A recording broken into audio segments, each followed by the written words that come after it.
Галгайчи, страна башен, или, как ее принято называть, Ингушетия. Маленькая, но очень весомая крупица в песочных часах Большого Кавказа. Сегодня народ страны башен серьезным образом взялся за сохранение самого важного, что ему досталось – историко-культурного и духовного наследия, наличие которых позволяет ингушскому народу чувствовать себя полноценными в семье равных. Сегодня Ингушетия – яркая точка на карте России. Страна гор становится краше с каждым днем, а столица этого края, разрастаясь и сияя, становится поистине городом солнца. Но, хоть Магаз и сердце республики, душа ее – горная Ингушетия.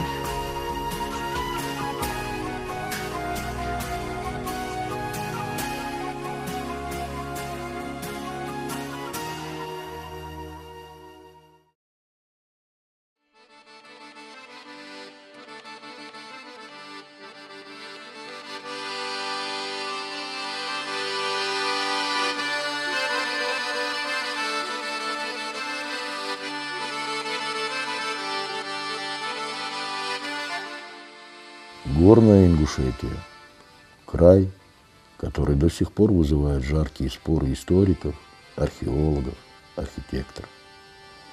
В этом фильме мы не будем доказывать или опровергать гипотезы различных ученых, которые еще издавна проводили здесь исследования. Мы хотим поделиться тем, что нам дорого, познакомить вас с уникальной природой, которую сохранили для всех нас наши предки. Горная Ингушетия – это колыбель ингушского народа. Легенды здесь настолько тесно переплетены с былью, что грань между ними так же прозрачна, как вода в этих горных реках. Здесь у каждого камня, каждого родника, каждой скалы есть своя история. История, соединяющая прошлое с будущим, прочной нитью настоящего. Пейзажи горной Ингушетии поражают своей гармонией.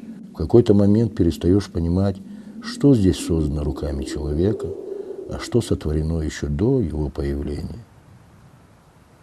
Как на полотне гениального художника, все продумано настолько, что, удалив одну, казалось бы, незначительную деталь, можно разрушить всю картину. Горы без этих башен – просто горы, а башни без этих гор – просто башни. И только вместе они создают уникальный, ни с чем не сравнимый дух, пронизавший целые эпохи, людские судьбы, события, словом, историю. Сотни горных родников, родившихся на вершинах гор, стремятся вниз по узким ущельям, сливаясь в бурные реки и завораживая своей красотой и могуществом. Неудивительно, что эти живописные места не оставляют равнодушными творческих людей, художников, писателей, поэтов. Поэт, писатель открывает другой взгляд, настоящий. Уже человек, у него появляется настоящее видение. В горах много людей, которые ни разу не поднимались там на Мятлам, ни разу не были на этом водопаде. Десятки и сотни. Людей нужно воспитывать. Прекрасно. Они видят свой дом, дорогу, там курятник, сарай, корову, огород. Бывает момент, что люди говорят, после того, как это описано, например, радуга, после того, как она описана, вот только после этого я по-настоящему ее увидел. И многие другие вещи. Не каждый человек может увидеть горы, какие они есть. Если взять, просто да, в Западной Европе там большие средства, богатые князья строили замки.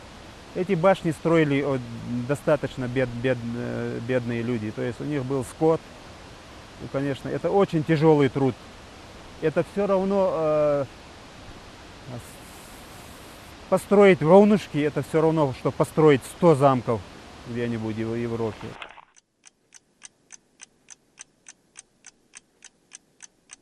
Волнышки – один из самых экзотических замков XV-XVI веков.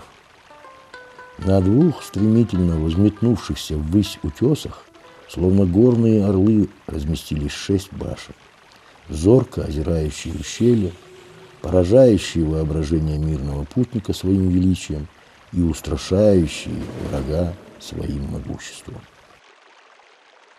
Несмотря на древние исследования башен, технология их строительства до сих пор полностью не раскрыта и окутана по сей день многочисленными легендами.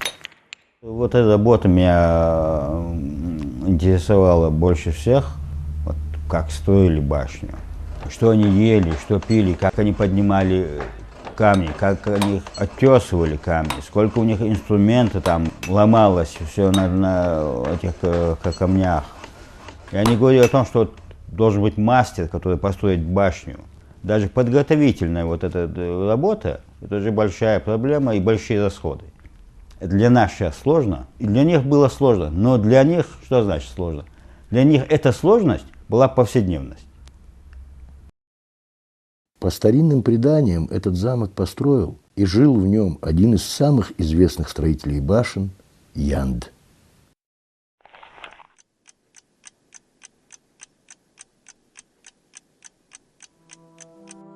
Башенный комплекс Эрзи – один из самых крупных замков XV-XVII веков. Как огромный орел, парит он над ущельем, раскрыв свои каменные крылья. Днем и ночью, в жару и стужу, в этих башнях несли дозор надежные стражи, вглядываясь в глубину ущелий, оберегая покой мирных горцев. Пройдя сквозь время и превратности истории, искусство строителей башен не умерло, а нашло своих последователей. И сегодня уже на равнине строятся башни. Автором этого мемориала памяти жертв политических репрессий является Мурат Паланкоев. Мемориал состоит из 9 башен, сплотившихся в единое целое. Но свою башню Мурат строит у себя во дворе.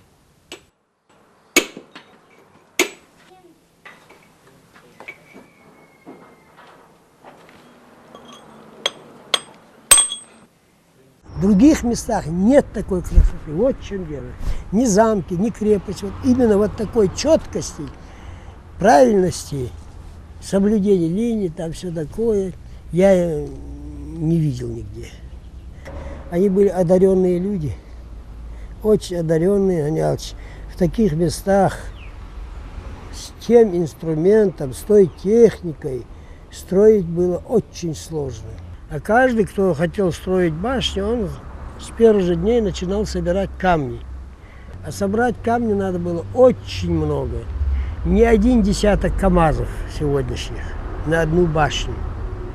Вот. Это пока не начнешь строить сам, не узнаешь, какое количество надо. Не поверишь, какое количество камней уходит при кладке. То, что ты думаешь на 3 этажа, не хватает на 1 этаж.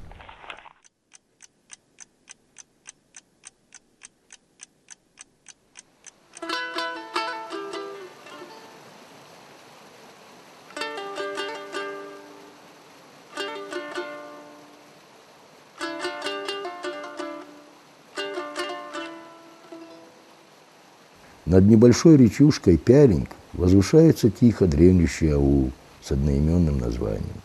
Лишь иногда покой замка нарушают звуки домашних работ, поселившегося здесь далекого потомка основателей этого аула. В 90-м году я решил переселиться на родину предков. Я не приехал сюда на месяц, год, несколько лет. Не приехал разбогатеть. Если потеряете горы, потеряете и равнину, говорили наши предки. Думая о родине, я и приехал сюда. Трудно ли, легко ли будет мне, но я буду жить на родине предков, прося у Бога милости для них. Здесь покоятся одни из тех, для кого просят милости у Бога Исрапил. Каким-то чудесным образом, несмотря на всю жестокость истории, сохранились могилы раннеисламского периода.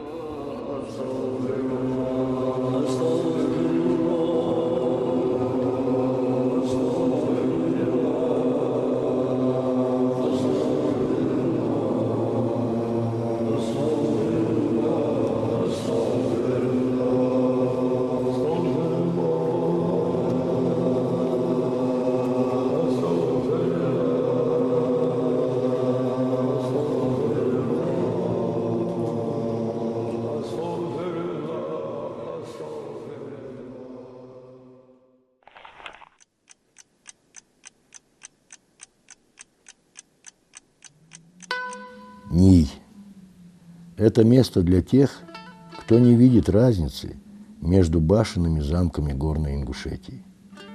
4 боевые башни своими верхушками, как бы соперничая, стремятся к вершинам скал. 4 башни, построенные 3 разными мастерами. 4 башни, соревнующиеся друг с другом в своей красоте, изяществе и мощи. Из далекого прошлого наши предки подают нам пример уважения к своим корням, своим истокам, своей истории.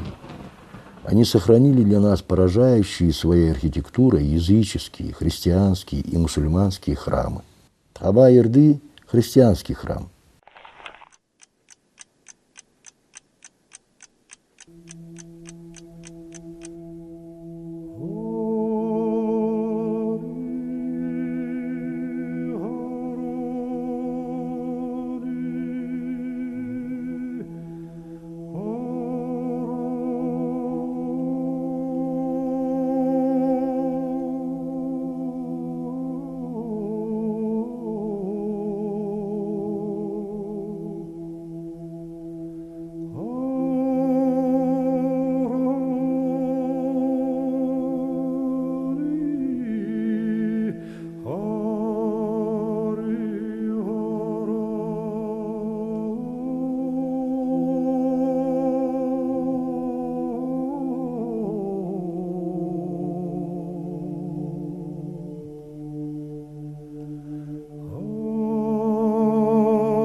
Недалеко от храма Тхаба-Ирды расположен еще один христианский храм Эльби-Ирды, толщина стен и размеры которого поражают даже сейчас.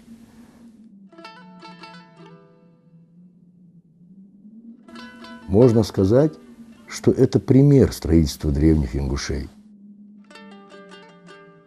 Надежно, строго и изысканно.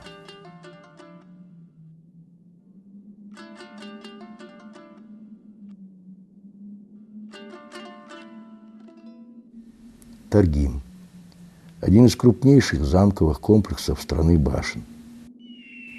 Он находился в самом центре древней цивилизации, возможно, являясь культурной столицей. Башни этого замка принято называть по классификации изящными башнями.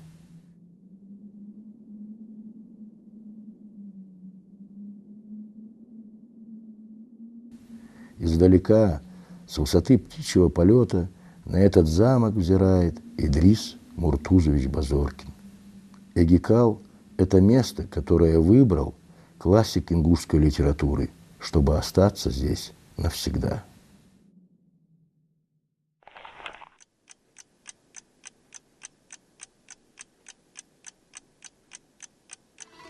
Эгикал. В этом большом красивом ауле, на этих улочках, происходили бурные события, которые описывал в своем романе «Из 7 веков» Идрис Базоркин. В этих башнях жили герои, вышедшие из-под пера ингушского писателя, любившего настолько этих людей, что он пожелал остаться среди них. Это было логично, потому что в мире не было места, которое он так любил бы. Он же и писал свою книгу здесь, от первой до последней буквы.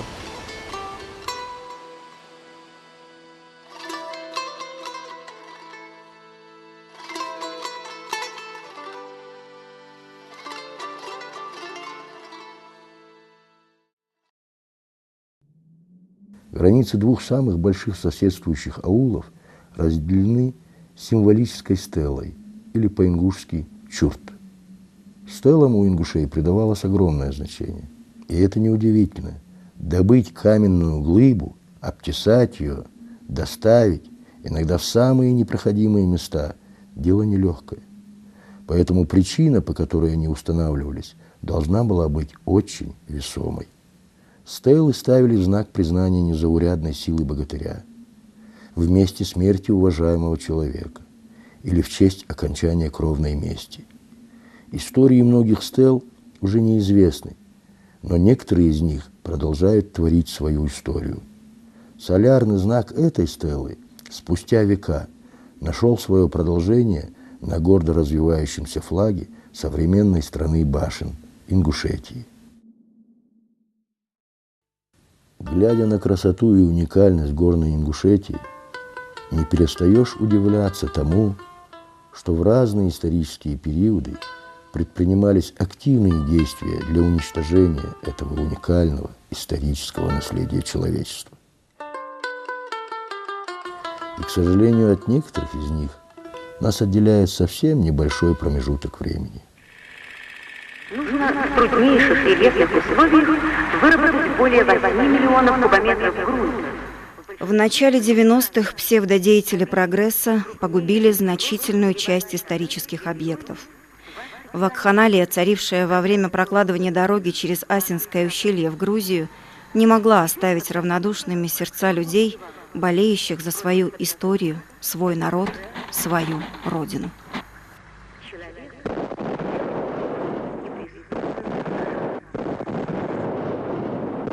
Когда я узнал, что собираются строить железную дорогу из Грузии по вот этой Таргимской котловине сюда на Асинское ущелье, тогда уже раздавались многие голоса.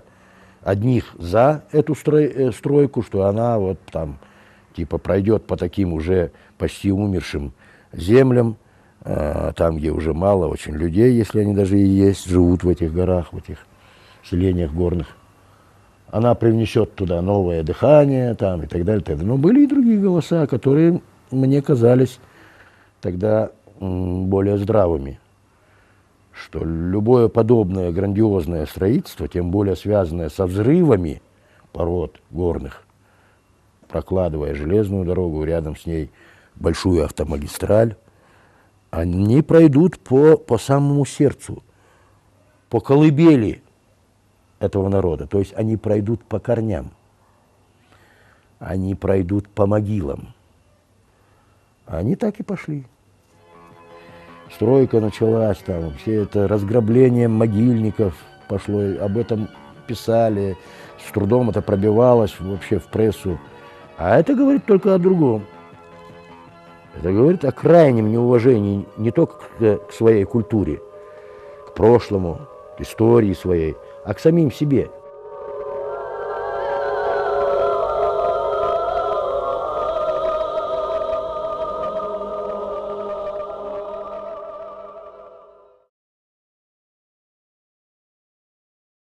К счастью, это преступное уничтожение архитектурных и археологических памятников длилось недолго. На смену варварам пришли люди, уважающие свое прошлое и заботящиеся о будущем.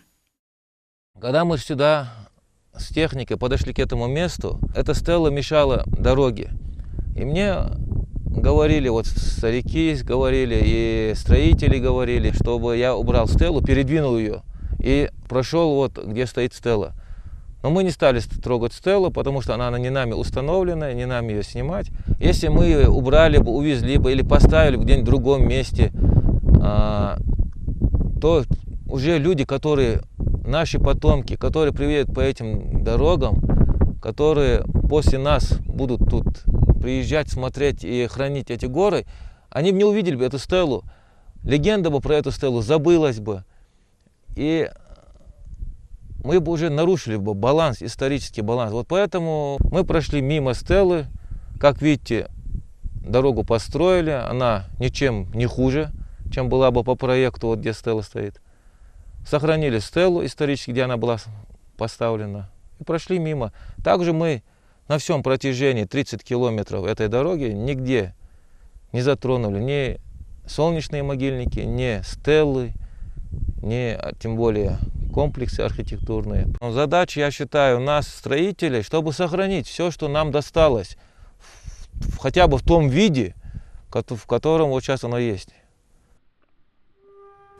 Сейчас, когда в стране башен проложены десятки километров дорог, даже в самые отдаленные края, появилась уникальная возможность развития здесь туризма.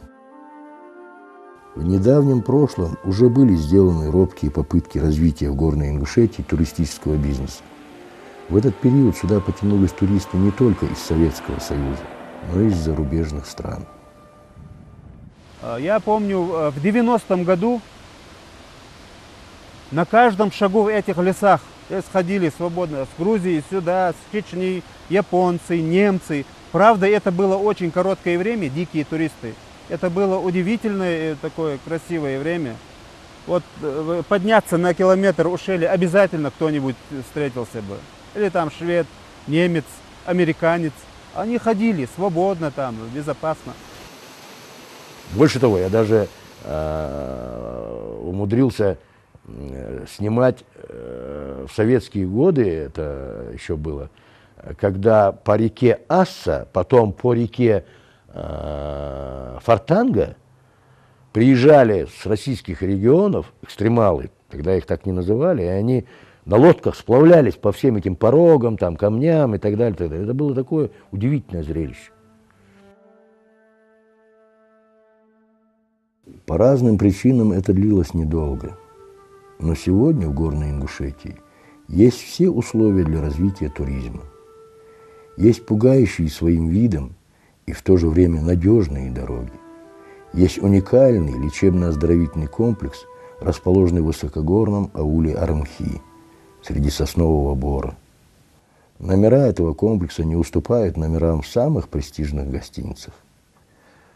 Одна из уникальных особенностей комплекса Армхи заключается в том, что просто открыв кран, вы можете напиться чистой родниковой воды.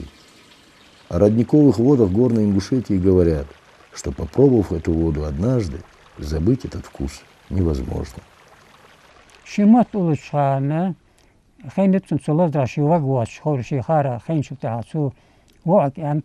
Один старец, прикованный к постели смертельной болезнью, попросил сына привезти ему воды из одного из родников Пялинга. Они жили на равнине, и сыну было лень ехать сюда, в город. Спустя несколько дней сын дал старику воды из родника с равнины. Попробовав, старик сказал: «Это вкусная вода, но не та». Он не мог забыть вкус воды, которую пил очень давно.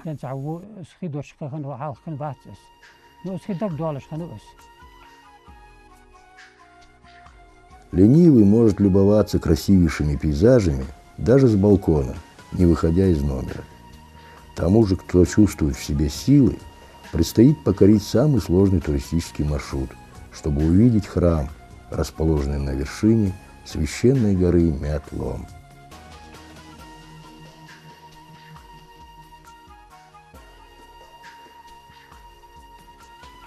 Трудно сегодня сказать, ради чего в давние времена люди поднимались к этому храму.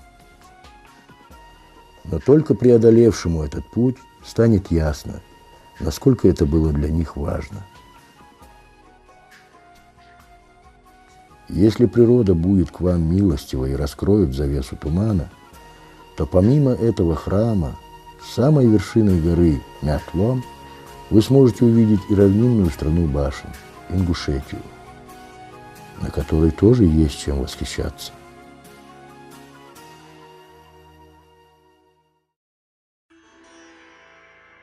Если бы не каменная летопись, то почти невозможно было бы поверить, что, пройдя сквозь 6 столетий, этот мавзолей сохранился в первозданном виде. Это замечательный памятник, единственный на территории Российской Федерации, погребальный памятник эпохи Золотой Орды.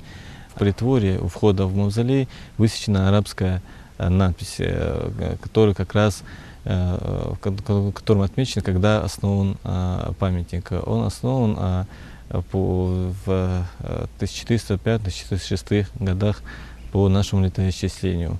Вот, и что мавзолей возведен над Бек-Султаном, сыном Худайнада. Ряд таких подобных объектов были изучены в районе Кисловодска, Пятигорья, вот, но они сегодня не сохранились. И мавзолей Булгакеш — единственный памятник погребальной архитектуры эпохи Золотой Орды. Коснувшись этих камней, можно почувствовать тепло рук совсем недавних исторических предков.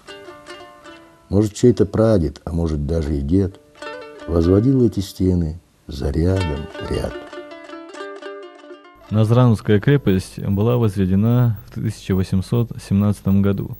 Она сыграла выдающуюся роль в жизни и судьбе нашего народа. В пределах крепости была основана первая наша Назранутская горская школа в 1860-х годах.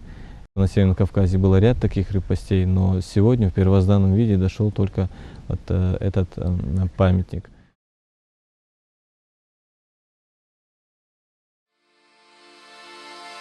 Веками наши предки строили эти замки, веками сохраняли для потомков, передавая из глубины веков каменное послание. Мы – цивилизация. И вот сегодня мы – та часть солярного знака, которая связывает прошлое с будущим. Сегодня мы предки каких-то далеких потомков. Какое же послание мы передадим им, зависит только от нас.